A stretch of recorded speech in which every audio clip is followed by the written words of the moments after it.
The secret to meeting your nutrition, food budget, and schedule goals? Frozen foods. As a single mom who also happens to be a registered dietitian, frozen foods are my solution to minimizing food waste and food cost, while making sure meals for my son and I not only hit our food group goals, they're also easy to make.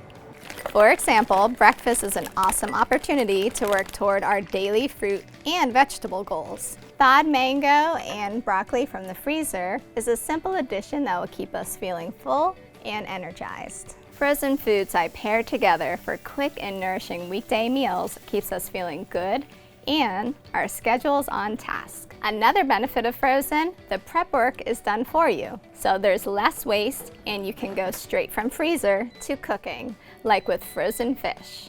See? There's so much benefit to giving frozen foods an integral role in weekly meals. Your food budget, time, and nutrition will thank you. I almost forgot dessert.